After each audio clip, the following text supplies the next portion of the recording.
about the future of work.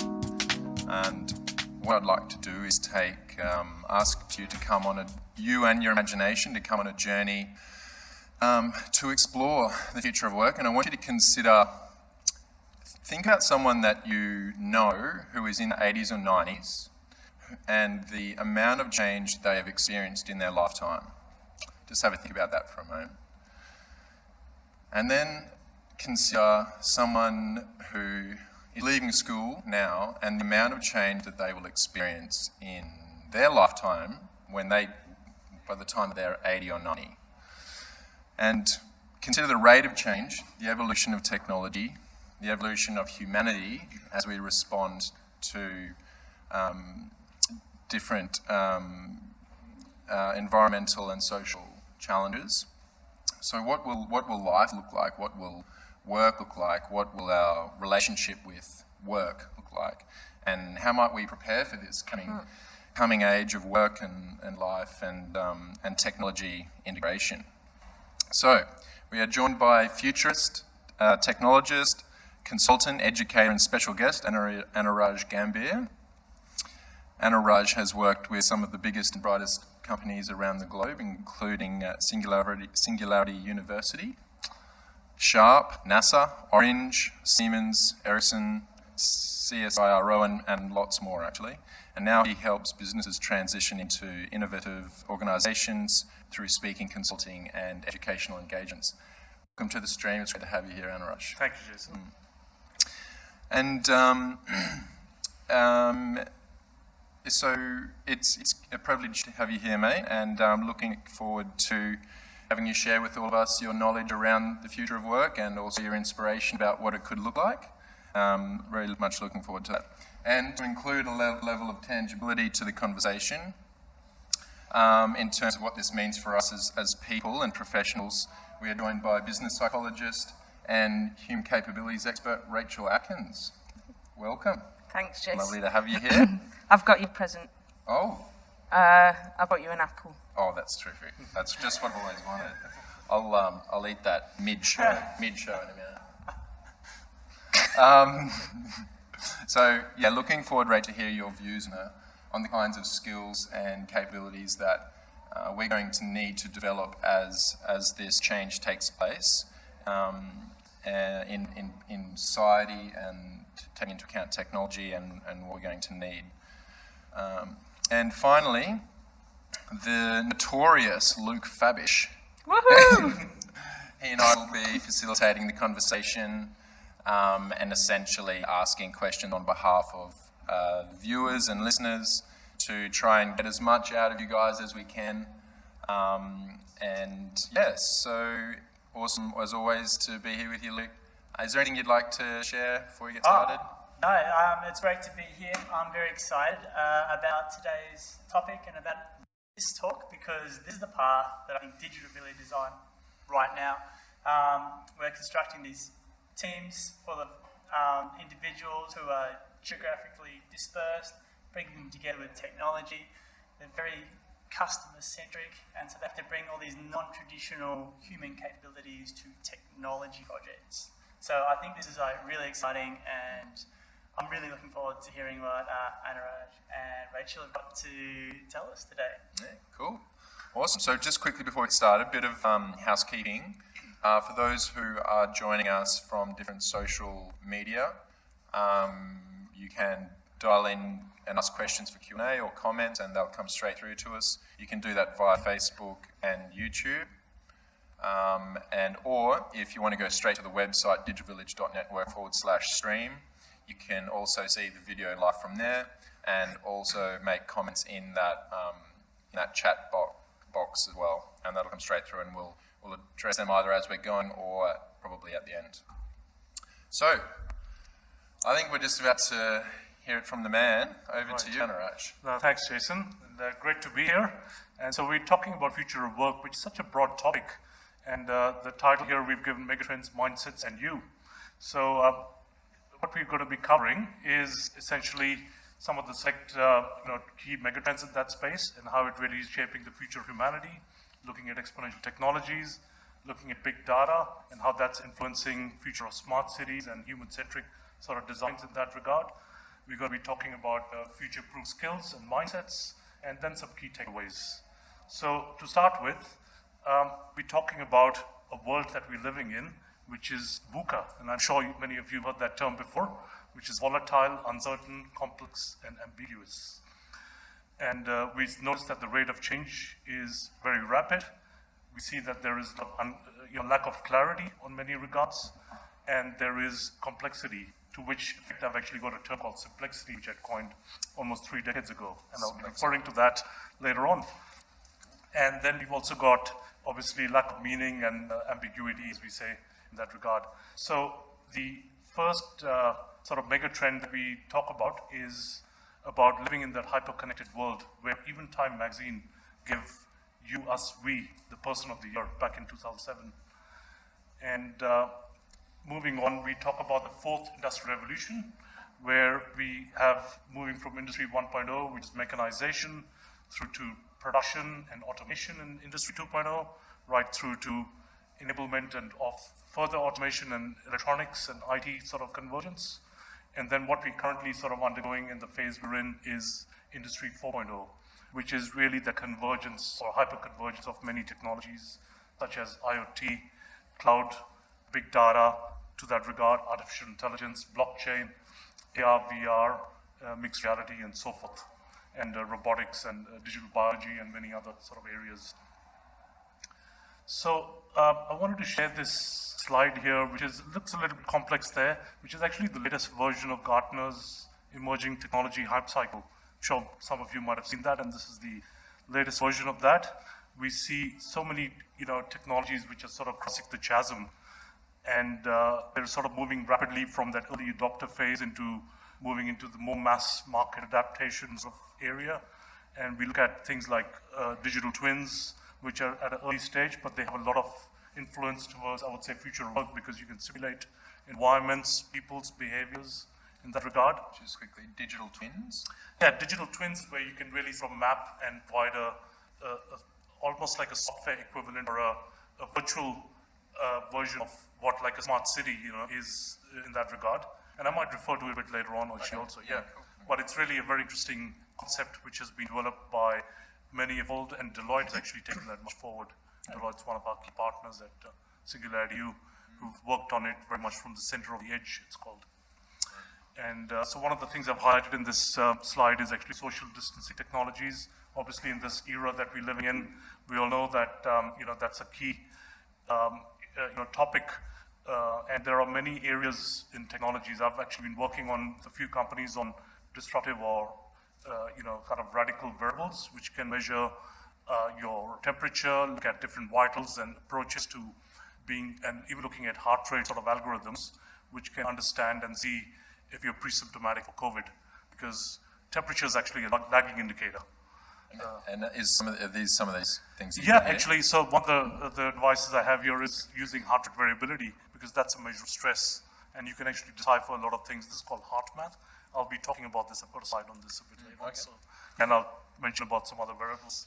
But as you see, we've got many themes of technologies, from 3D, 4D printing, as we're moving into the future of sort of exponential technologies, AI, AR, VR, quantum computing, neurotech, and that's a massive space with the brain-computer interface. And I'll again mention about that. So what we're actually living in is exponential times, and I think even the layman today understands what exponential is about, the logarithmic scale, with the pandemic, and then certainly what we see in the growth of that, which has been so unfortunate. But so what I wanted to show in this slide is really linear versus exponential, right? So when you're growing linearly versus exponentially, it's at the early stage, it's very similar. But it's once you cross the knee of the curve, move from deceptive to disruptive stage, it sort of grows so rapidly. So I wanted to actually ask you if you've traveled 30 1-meter steps on a linear scale, we've traveled 30 meters, right? But let me ask you, if you traveled 30 exponential steps, how many? Does anybody want to have a go? How much would we have traveled if you traveled 30 exponential or logarithmic steps? I know the answer. Yeah, you know the answer already. So okay, I can't comment. You can't really interact. So Let's throw it. So there's the answer. Yeah. So you've traveled 1 billion meters 26 times around the earth. It is phenomenal, right? I mean, and that's why it's very hard to comprehend that exponential growth once we've crossed the chasm and moved into that sort of phase. So we talk about exponential technologies, but also developing an exponential mindset. Can you just elaborate a little bit more for those who are unfamiliar with the term exponential and how one step can equal 1 billion and whatever that number is? Yeah, sure. So I think it's what we're simply talking is a doubling. So moving from a 2, as you see on the screen there, 2 to a 4 to an 8 to a 16.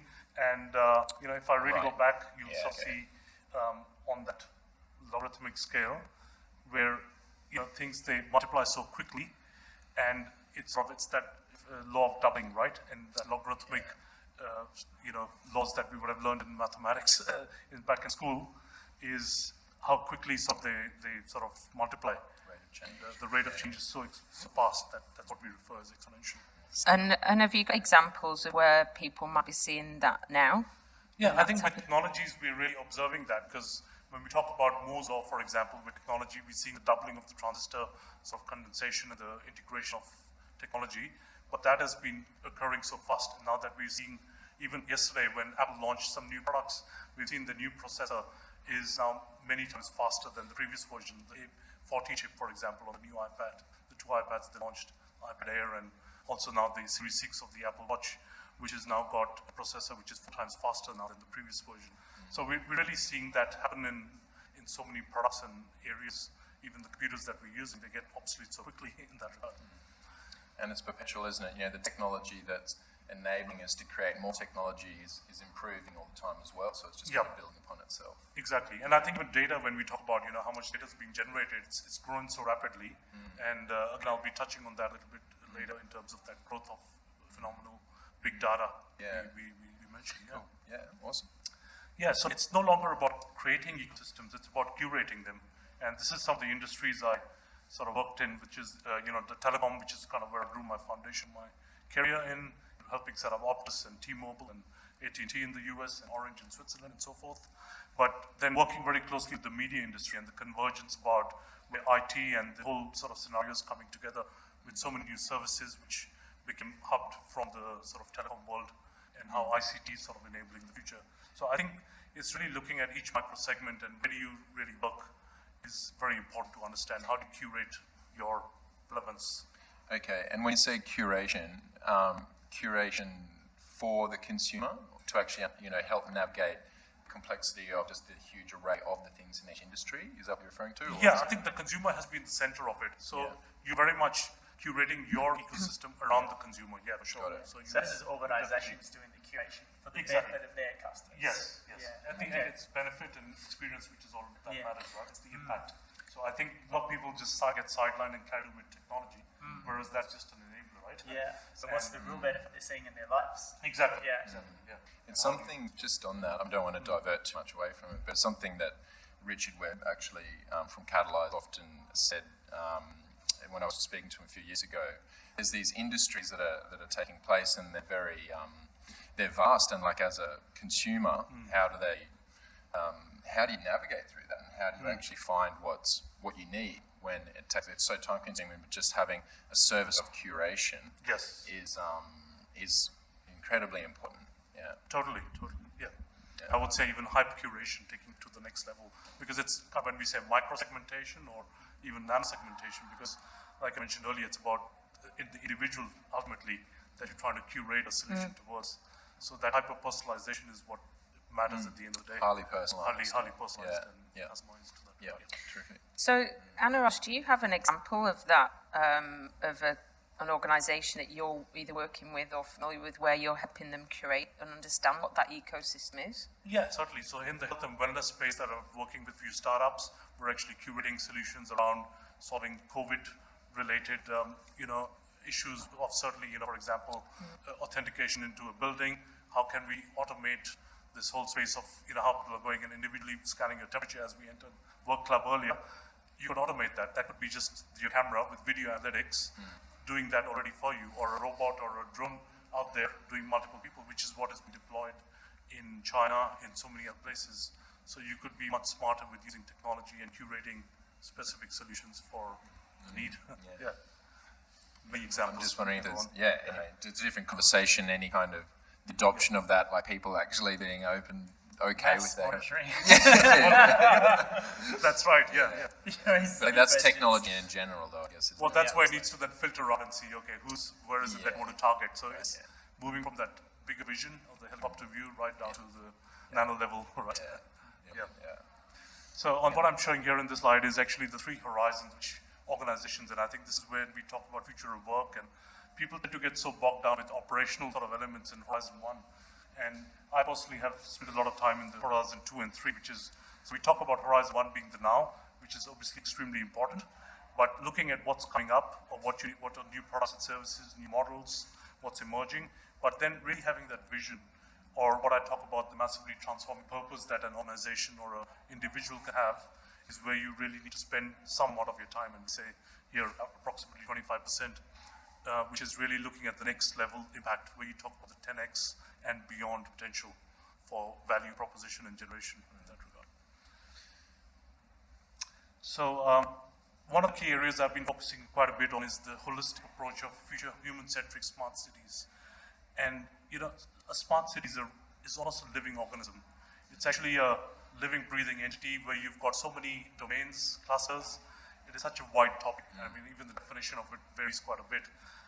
We talk about the interconnections become so important, but it's the data that is being generated around it, and how the different sectors like education, healthcare, transportation, energy, and manufacturing, and everything else, so academia, government, startup ecosystems all sort of come together to formulate something which is very human-oriented. And that's where, because we get carried away with physical infrastructure in smart city thinking, it's much beyond that. You really think with humanity at the core of it again. Data's like the bloodstream, almost. Yes, data's the new oil. Yeah. And that's kind of moving on to the next. We are actually generating so much data. We're actually generating over 2.5 exabytes of data every single day.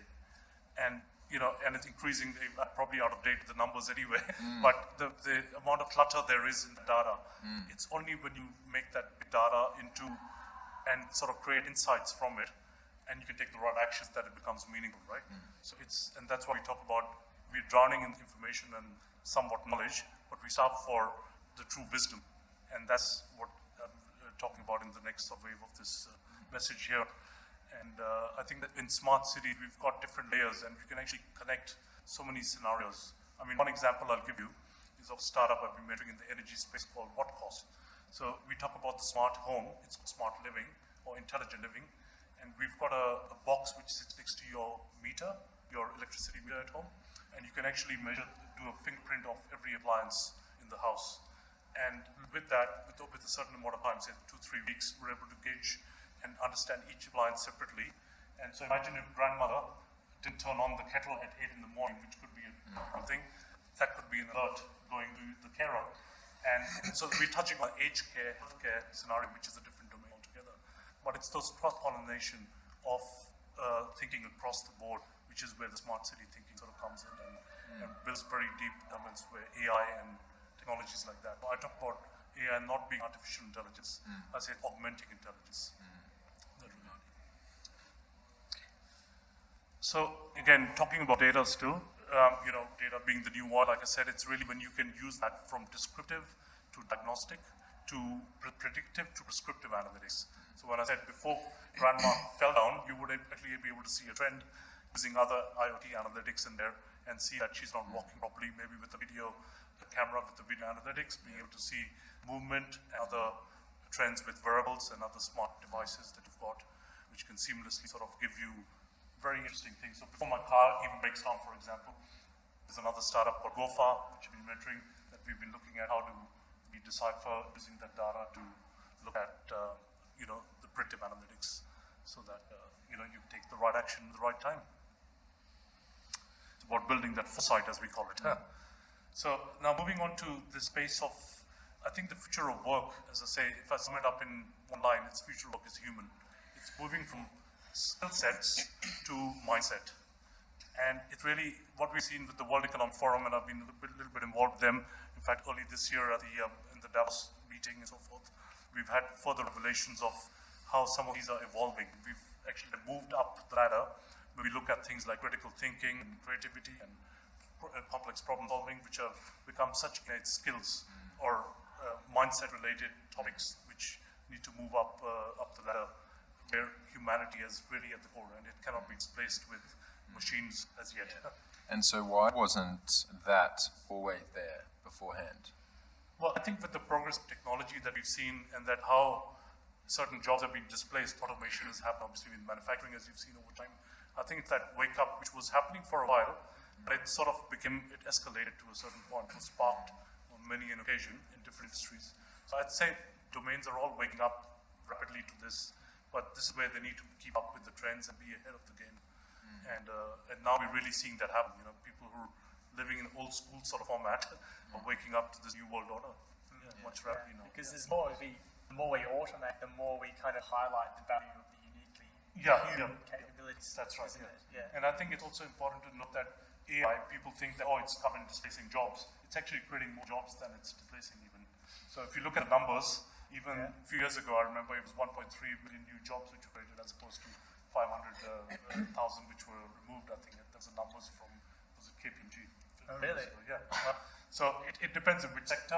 Yeah. It obviously varies, everybody's at different stages of evolution there. But it's interesting. And in a technology space, I mean, I've been working in this area for 20 years, looking at helping people understand what their skills are, their soft skills, capabilities, and the list that you've got here, in the technology industries that you're working with, how are people embracing that, and what are some of the challenges that you're seeing with people even understanding what they need to do differently? Sure. So I think you're certainly touching on an area which you're such an expert on, which is the mindset, I think, and that's where I think it's leadership, right, which is where you need to start with quickly, and also at the coal face, because having worked in innovation and on both ends of the spectrum, I've seen that you really need to wake up an organization with its culture right from bottoms up and top down, both ways. And you sort of look at how rapidly can you make them aware of this new world order that's coming up. So it's about painting a very clear vision, having your purpose and your deeper understanding which industry are you really in and how that industry is shaping up. So when I look at examples like Kodak, they were the ones who invented the digital camera. And, what did they do? They missed the boat, right? They were stuck in chemicals. So what business were they really in? It wasn't, if they realized deep down and did that introspection, it was not about creating photographic film, right? It was actually about creating memories. And those memories is what digital photography was enabling with the next phase of evolution of technology. But they missed it. I mean, their own employee invented that first digital camera, Mr. Sasson. And I remember, obviously looking at that time when the digital camera revolution came about with 0.01 whatever pixel or megapixel sort of resolution, but then we integrate, because I was involved with the integration of the camera in the mobile phone. We launched that first camera phone at Sharp, and launching it in Europe with Vodafone, it was quite a revelation because the resolution was so poor, but it was use cases, and it was looking ahead in the vision, saying you could send multimedia messages, you could actually have people talking, looking at each other, and it was that early sort of thinking of where FaceTime, and as we see with the revolution we've seen of imaging and capture and transmission of live video today is created from that.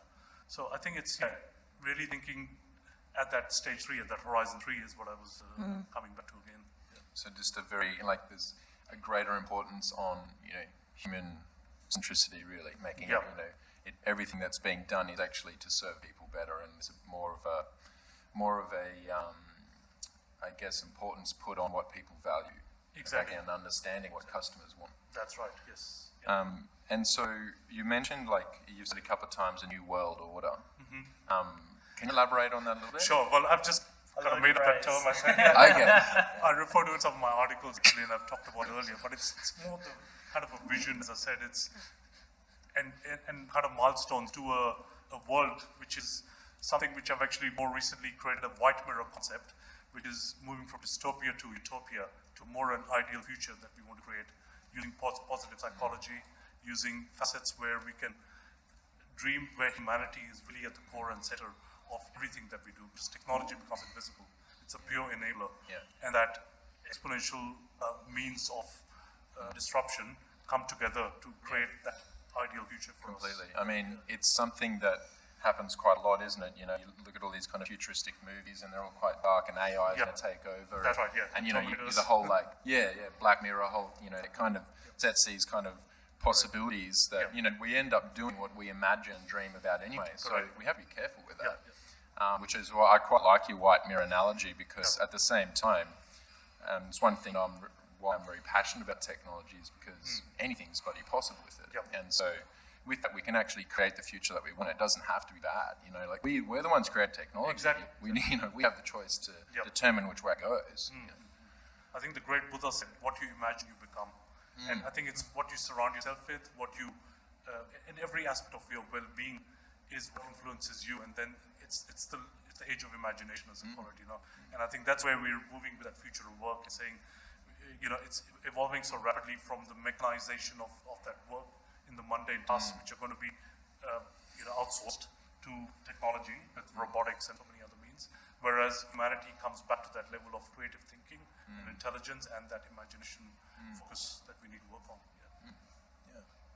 And I mean, in fact, that's what this next slide is also sort of talking about, is, creativity, curiosity, empathy, humor, passion, all sort of come to that level of unique, customized work versus the old school labor analysis, perseverance and routine standardized sort of elements, which are explicit to a more implicit sort of approach, where humans are much better on the right side, as you see there on scale from yaki.com.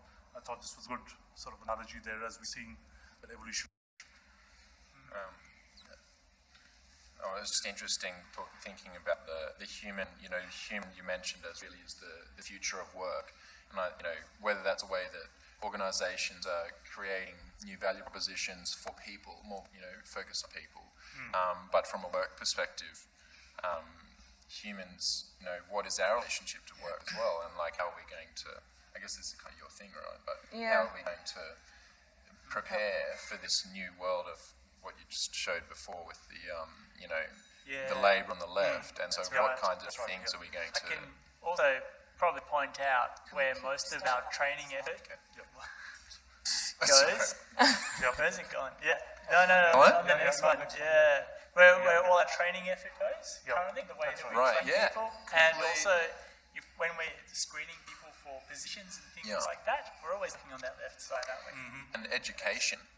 Like, this is probably one of the biggest areas that really needs to be, it is being improved, but it's kind of, this is what sets the tone of how things actually change. And there's still so much education that probably on the left, the labour side, where we need to be kind of focusing on the more humanistic side. And I think the evolution of, if we think about leadership programs, you mentioned leadership earlier. If you think about leadership programs, for decades, they've not really focused on the left-hand side of what you've got listed here. They've focused on that inspiration and trying to empower people, and the idea that the higher emotional intelligence somebody has, ideally the more successful they are as a leader. And one of the challenges I think I've faced, part of the delivery of those types of the skills development focused on that in the past, and this is why I'm looking really to the left-hand side of this, is that whilst we're equipping people with those skills, the measures internal to an organisation focus on the left. So there's a conflict. So we tell people you need to be more inspirational, you need to demonstrate empathy, you need to listen more, you need to engage with your teams, you need to spend time asking how people are you okay?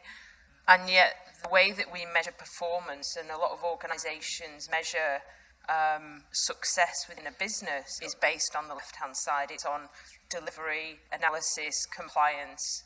And I think this is one of the areas of a dilemma which we are moving more towards. And actually, I'm going to just bring it back to something you mentioned earlier around that curating the ecosystem for consumers. Because in effect, whilst we are all at home, and this blend of work-life balance now between an individual, their work and life, whether they are an employee, whether they're a contractor or a freelancer, and who they are as a consumer, everything's blending in.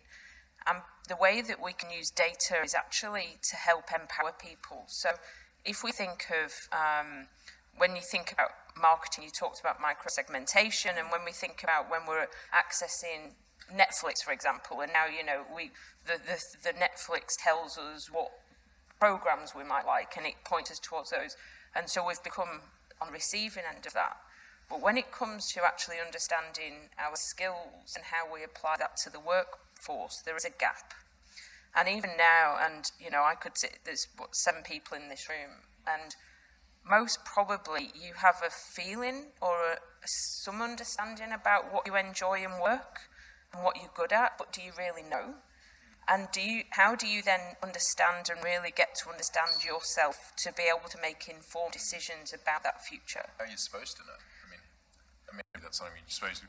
School would probably be helpful to teach you how to know. So this is the thing, and it's really interesting because one of the conversations I was having this morning, in fact, last week I was talking to a teacher who, one of the challenges they face, not only through the COVID situation, but actually they co-teach and they have 52 kids in their class.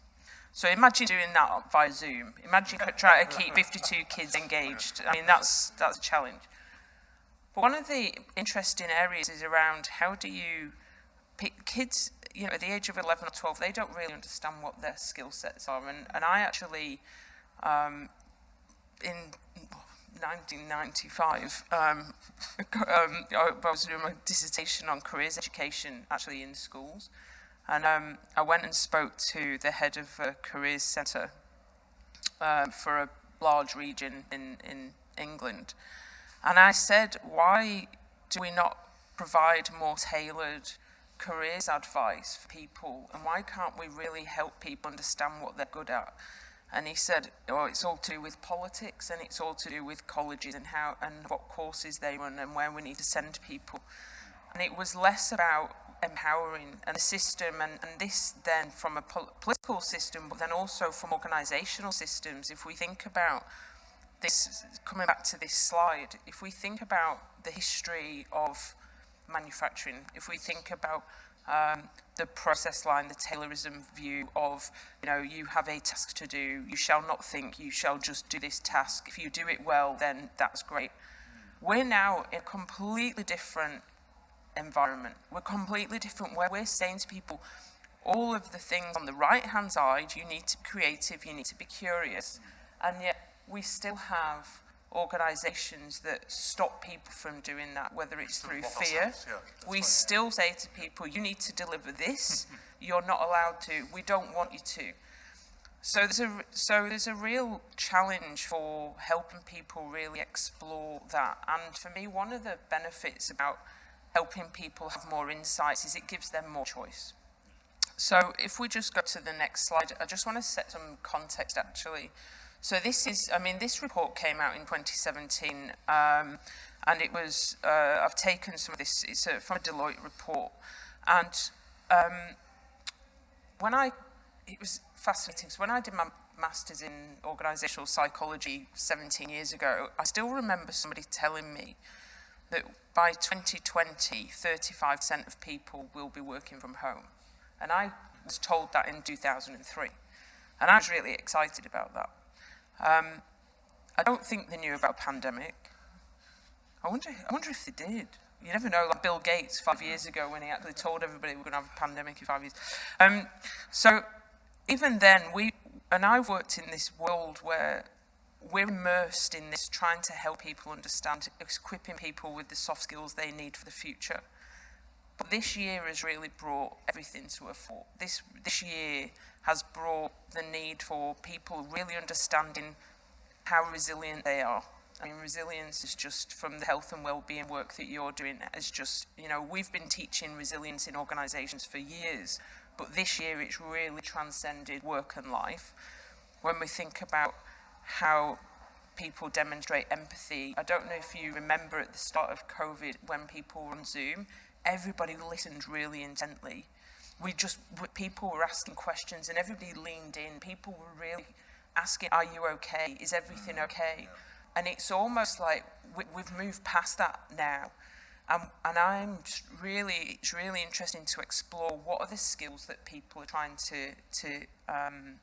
what do they need to use. And I was actually talking to somebody today who does a lot of work in leadership, and they made a point, and it sort of breaks my heart, because they were saying if people didn't demonstrate empathy or didn't have any EQ beforehand, the pandemic and what's happening now is actually, it's becoming worse. So if people were a bad leader or a bad manager before, they're getting even worse now through the fear and the lack of understanding they have of how to connect with people. So they've moved really into that micromanagement. They want the need for control. But the good news is, why we're here, if you didn't know what the good news was. They're waiting for the good news. The good news is that we can help. And the good news is that actually Digital Village, Luke and Jason and the Digital Village team have really embraced this understanding about how can we help people really get into the flow of the work-life balance from a freelancing perspective. We know that when people, I'm sure that a lot of people listening are in that position, and the lack of employer-employee relationship actually still lies with organisations of how do we ensure people feel they're delivering and they're able to use the skills, and we can help them develop those so they feel good. So just relating to this report, we can see here that since the year 2000, 53%,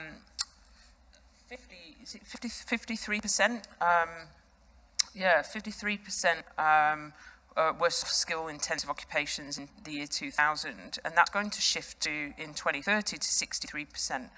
And the good news for everybody who is listening in, and for everybody in this room, we can see that the soft skill intensive occupations, managers, professionals, engineers, and ICT.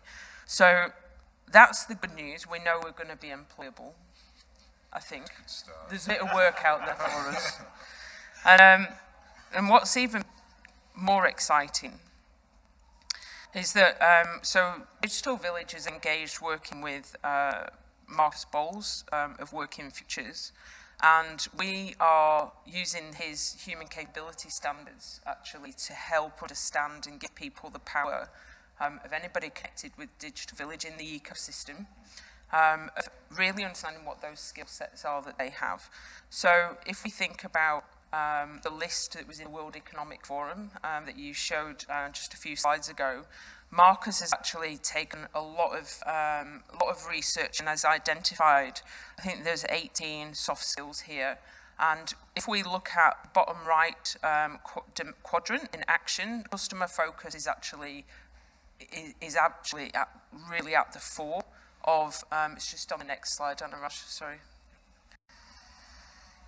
So on the bottom right, we can see that customer focus has actually made its way. And this is absolutely fundamental to everything you talked about in terms of when people are working, whether you're an employee, whether you're a freelancer, whether you're a contractor, understanding what your customer needs from you and how you deliver that, and how you put customer at the centre of the way that you deliver work. And Luke, that was something we were talking about earlier. Yeah, absolutely. I think the more that we can understand another human's needs, like in this case our customers, that we can serve them better, we increase the success of our customers. But obviously, as you say, these are skills that we don't just have for our customers, for everybody that we work with and who is around us. We're more able to work successfully with people. Yeah. Over the long term as well, to be able to build those relationships, to understand each other, and to value what people bring to their task beyond the technical skills that they have. Yeah. Just having pure, actually a genuine understanding of people and actually treating people as people. It's not like in a big organisation, it's like, no, there's this front of, professionalism or being a certain way, which is just complete waste of time. Especially as a customer, they're not going to feel like they're just speaking to a robot, they're not, there's no real connection. In fact, I refer to that as steering of the walled gardens. It's really, you're right. I mean, it's the hierarchy and the old school sort of thinking is no longer. It's matrix organization. It's it's really about how well you use what you know rather than what level you sit on and so forth, right? Yeah. I think we're seeing like competing human needs at the moment, because we can see, yes, we want to foster the creativity, empathy, and all of these things, but again, on the other side, we have a lot of systems set up about managing people in a different way, and effectively managing those people in that way increases the success of the people whose job it is to manage them in that manner. So I think that's the challenge at the moment, and like you were saying, Rich, with a lot of leaders who aren't used to operating that way, it's like more difficult now because it's more difficult for them to be successful in the way they have been in the past. Yeah. And if we take if we just take the four capabilities that are listed there under leadership, so leadership, which is you described earlier, in it, engaging and inspiring people and how you make the right decisions at the right time, engagement and culture, agility, direction and purpose. I think the agility and engagement and culture is really what is differentiating leaders previously to where we are now, and having people to be able to work in an agile way, and especially now where a leader may be experiencing a huge amount of personal challenges, with the COVID situation, with regards to family, their work life, and yet they still need to step up, they still need to provide and be agile enough to support their teams, whether they're direct employees or freelancers, or even their customers, if they've got really good relationships with customers and clients, about how do you support others and show that, whilst at the same time delivering, because we still need to make money, we still need to be able to do that. So we've actually used, there's an organisation in the US called WebAssess, and they've created a suite of assessments called My Inner Genius, which IBM actually currently use to assess new collar work. So people looking to want to go into IBM, they can use this assessment online, and we're actually bringing that into Digital Village, so we can actually look at assessing and helping people really understand what their core strengths are in line with the human capability standards, and how that links to the future of digital work and the future of digital roles. So people will have an opportunity in 2 or 3 weeks' time to actually be able to complete the online assessments and then get a strengths report. Well, actually, it's more than a strengths report. It's actually understanding how they align to 14 major ICT roles, and then linking to development pathways and potential career opportunities for people. So they get that opportunity to see and start to understand about what areas that are listed on here do they need to maybe improve. But also one of the exciting areas is about the transferability of skills. So when you think about the skills on this page, they can be in any industry, any organisation. It's about how do you then think about, if I'm going to move somewhere new, where do I need to go? What can I do? And you can assess yourself using this. Which is a huge, shift in the way employment is taking place, and the way people, the way people used to be employed, you'd have one career for, however long. And then progressively over time through the different generations, that's gotten shorter and shorter. And then now coming, even more into a gig-based economy, and where you can, and it's actually better because you have these kind of transferable skills where you don't need to be doing one thing all the time, and it actually benefits other things that you're doing because you have wider skill set. Yeah.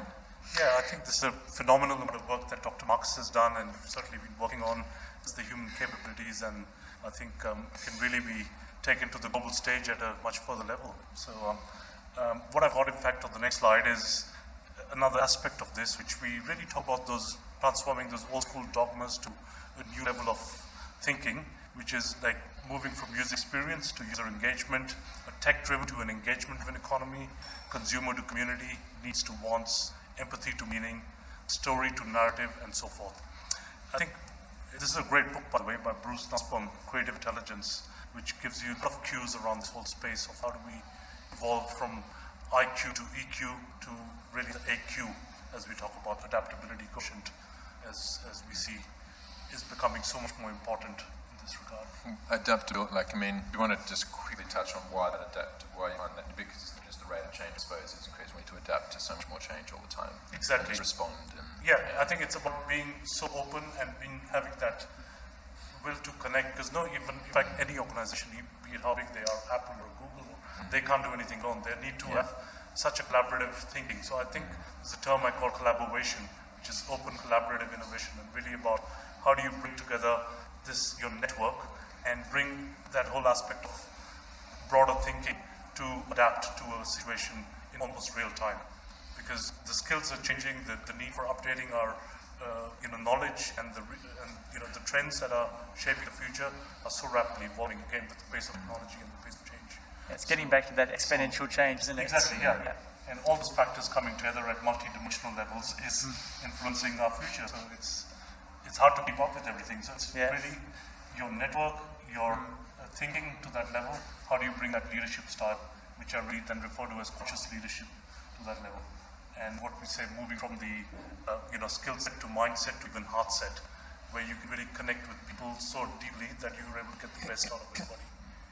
And I think that's the ultimate for humanity. In fact, I'll touch on that in the next. So what we've got here in this slide is actually quantification of some of those 21st century skills. It's one of the companies I've been closely working with as an advisor is NeuroSky, which has been one of the pioneers in the brain-computer interface.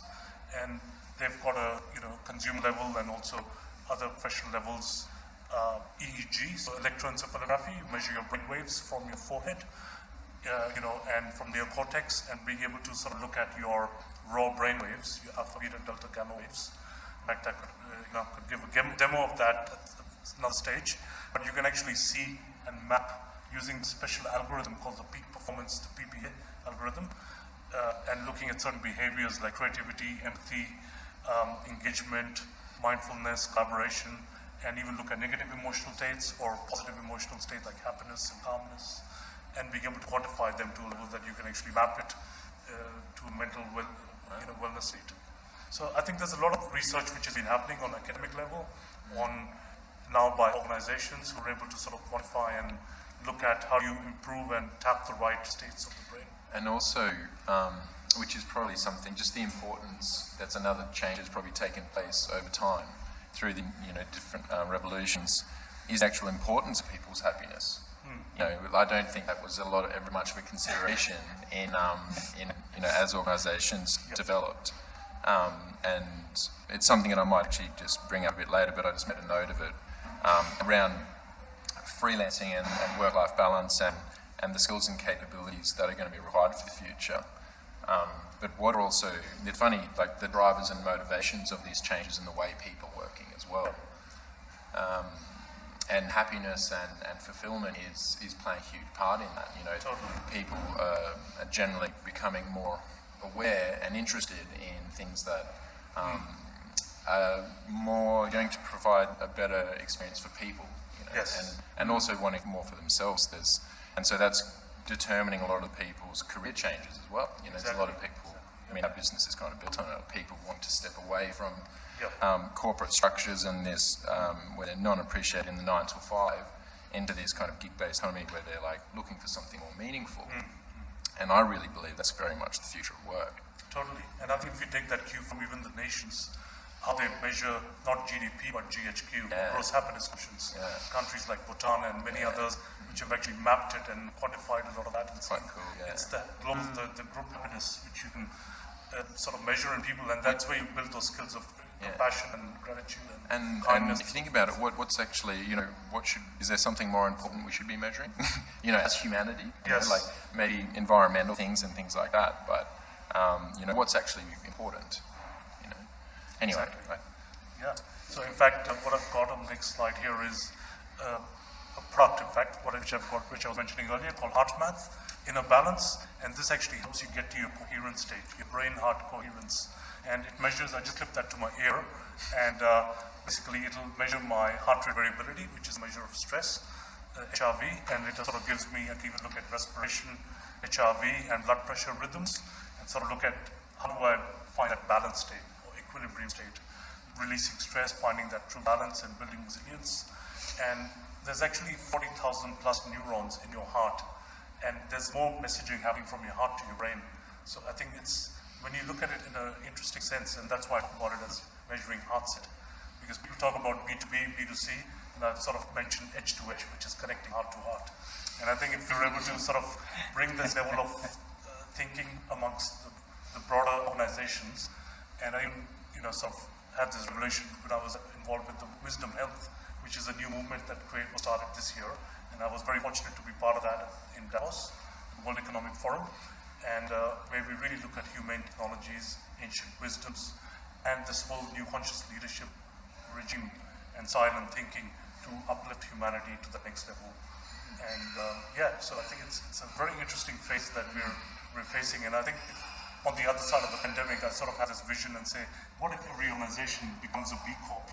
Looking at the other end, not just thinking about profits, but thinking of people, purpose, and planet before profit. Well, the world would just be a better place, wouldn't it? It would become so much better, right? Yeah. And I think the wake up is happening now. The great reset is now. Yeah. And we're, if we can just come out much better, Yeah. there's plenty of motivation and inspiration to make that happen. Definitely. So, I think that's where I think it's important to look within and see Ikigai is a great philosophy which the Japanese have promoted, and it's not the reason of being, of really that introspection and saying what you love to do, what the world needs, what you get paid for, and what you're good at. When it all sort of converges, it sort of brings about that thinking of what is my true purpose in life.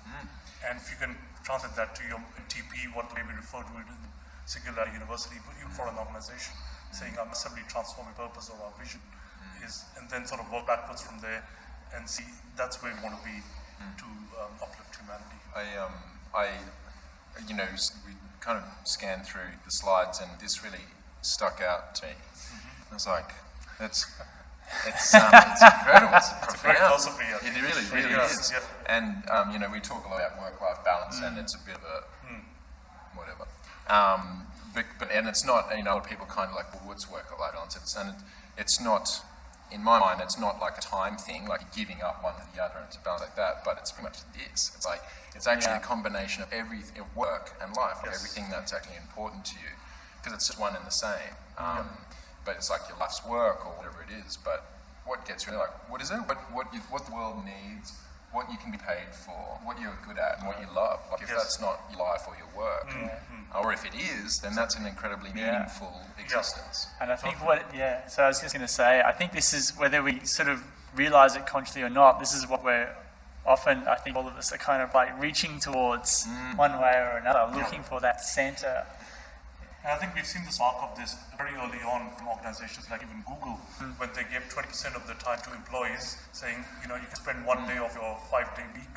Back then, I remember when Eric Schmidt was chairing Google, and I remember hearing him live on stage talking about this in the world, at the, in the Mobile World Congress actually.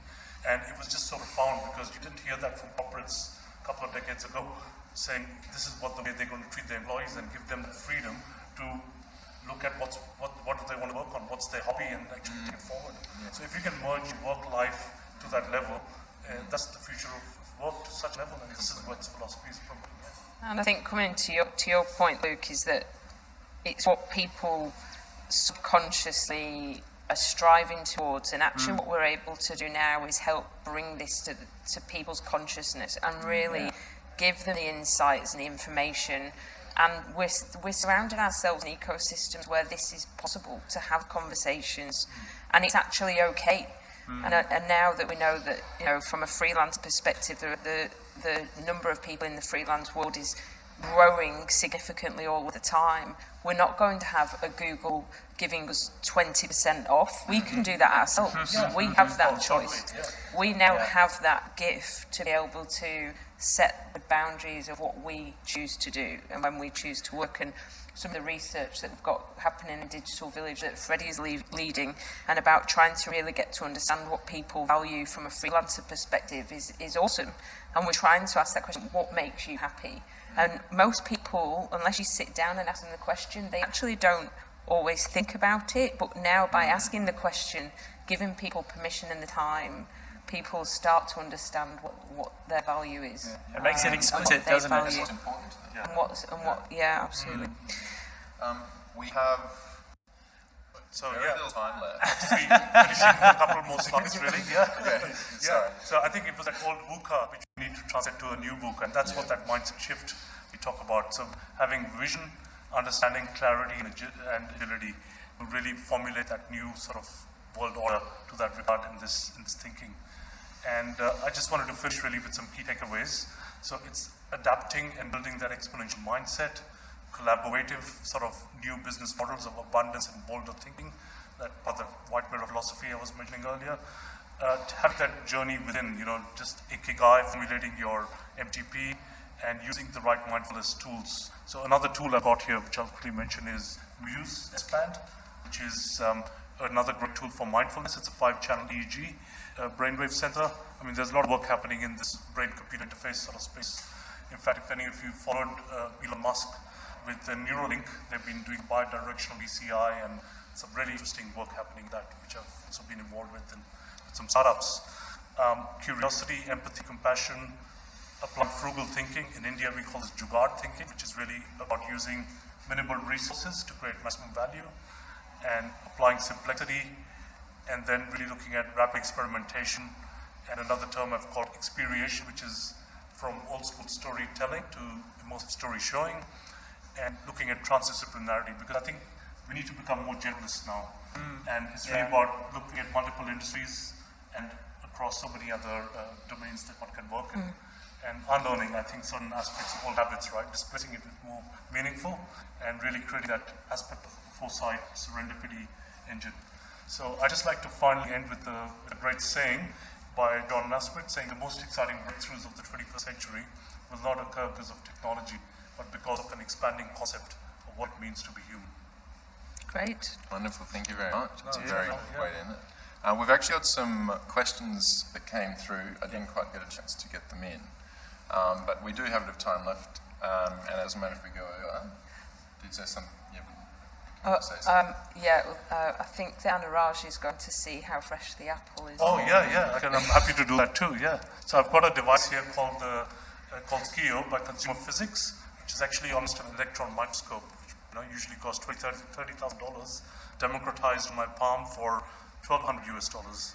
And it's one of the startups I actually was involved with very early on, based in California. So basically this happened because I did actually give Jason an apple earlier, and Anuraj said, I can tell you how fresh that is. I didn't explain that it's been sitting in my bag for a week, but I've done the test you do. we've already, he's not eating it. I've done the test you do at the supermarket where you stick your finger through it. I've already done that. You've done that test already, yeah. I've got my measure of it. So what I'm going to do is just do a very quick rapid scan of this. So we've got there's a couple of questions here, and much of them are actually around the kind of education space from the topic earlier. There's a comment here from Alicia. School is the breeder of conformity and squashes creativity and individuality, which was very much what we're talking about before. And I guess that's agreed. Yeah.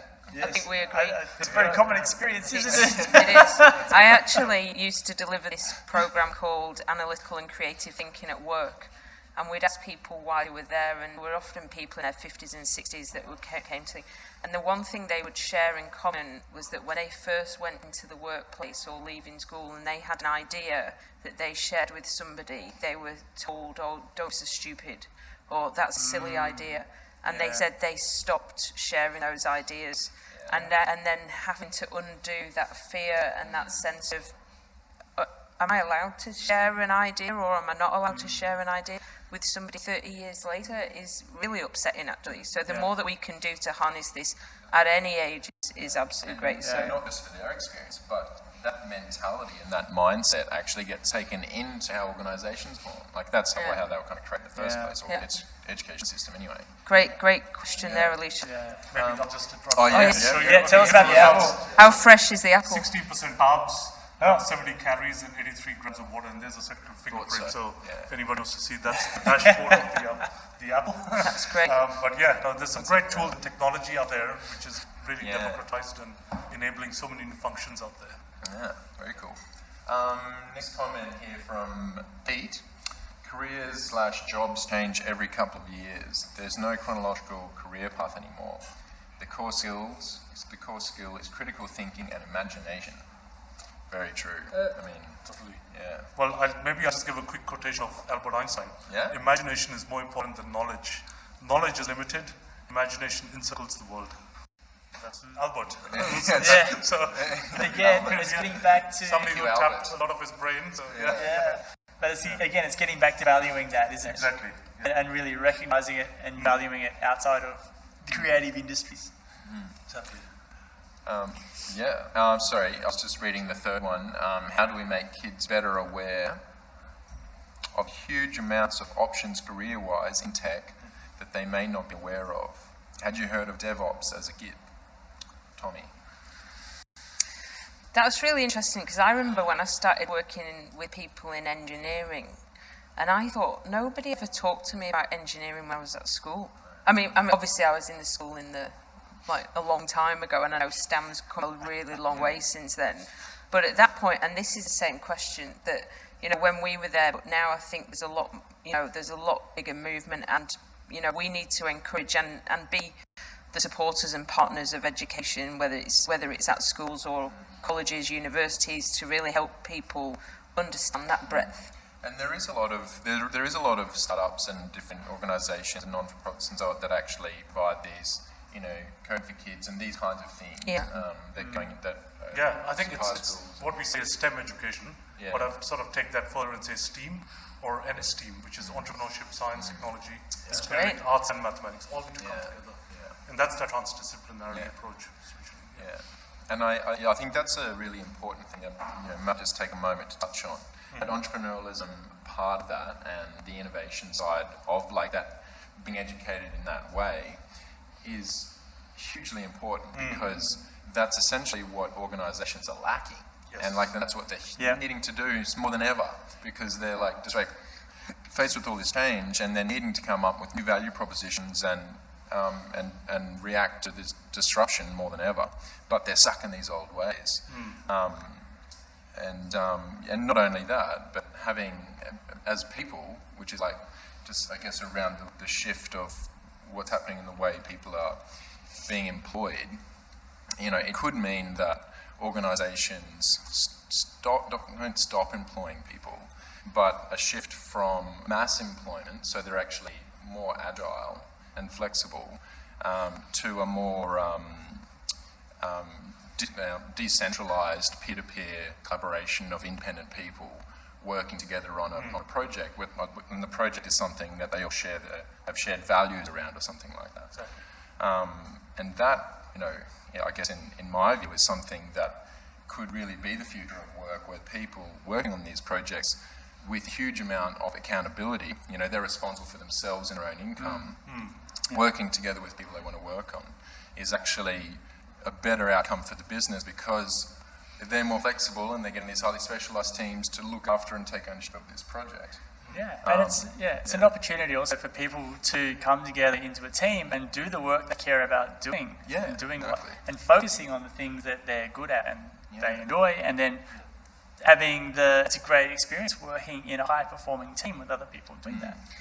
I think one of the realities of businesses when they're growing, this sense of purpose and what drives our value of what we enjoy, and often it gets superseded by the realities of deliverables and commercials and that. And I think there's a question here actually from Sherelle. Can you read that for me, Jason? How do we move past shareholder value and redefining, I'll start again. How do we move past shareholder value and redefine winning as an organisation that spurs innovation? And, that question about when you're in organisations, and I've helped deliver many values workshops, where we've asked people what are the values in your organisation, and these words get put on the wall, and then people say, actually, it doesn't really matter what I value because it's all about what the shareholder gets.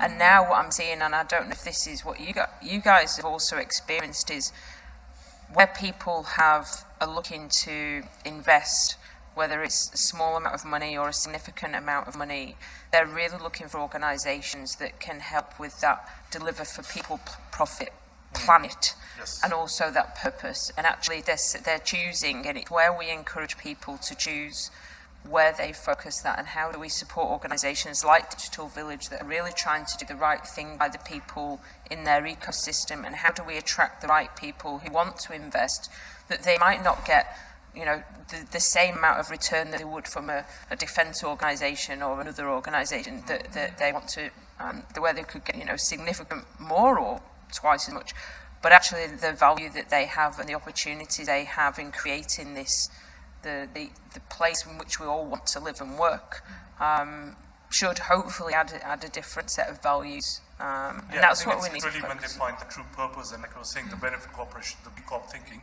but also to avoid those Kodak moments. If they knew that our own employees were going to invent a digital camera, Kodak had realized, they would have actually done other things and actually realized the deeper purpose of what it was about. Yeah. So I think it really all comes together in a form that you got to think so much more holistically and openly, and value each single employee's contribution. Yeah, and see the opportunities that are there, right? That's it. Yeah. There's another comment here which I'll just read out, which is off the back of the one before around the kids making career options, choices. Do you think kids, and also what you mentioned before around imagination actually being the future of things, do you think kids are being prepared to apply information rather than retain it? It frees the neurons for imagination. I mean, yeah. Again, great point. It's really about how do we bring that creative thinking skills a lot more dominant, you know, and that STEM education brings in.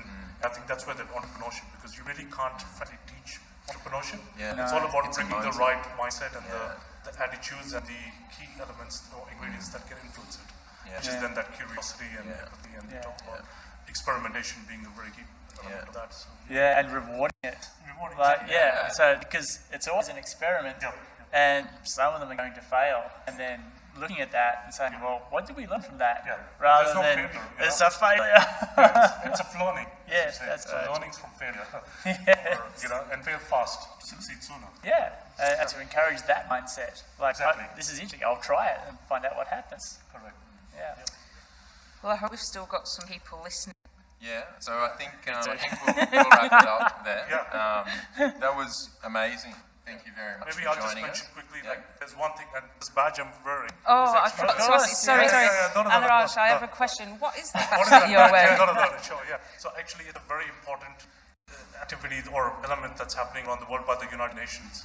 And it is the United Nations Sustainable Development Goals, which is actually a 10-year program. And I think what we've got is things like good health and well-being, education as number 4, and then we've got sustainable cities, innovation, and 17 being the partnerships for all the goals. So it's a very broad initiative where I think everybody can tap and contribute and be part of this movement, where and actually align wider very closely to the SDGs, because that's where we really see that impact happening on that global level for the future of work that we want to define. That's great. Yeah, I mean, I think it's an important initiative, because it's something that every organisation can actually do something around, and that's going to create, and especially if everyone does it, which is the key. Exactly. Then it's really going to make a big difference. Okay, so So I guess if you would say, thank you. I guess. Thank you very much. It's been a real pleasure. Thanks, Luke. Thanks, Rach, for joining us. If you would like to learn more about Digital Village, go to the website or get directly in touch with us via LinkedIn. We will be sending out an email to everybody.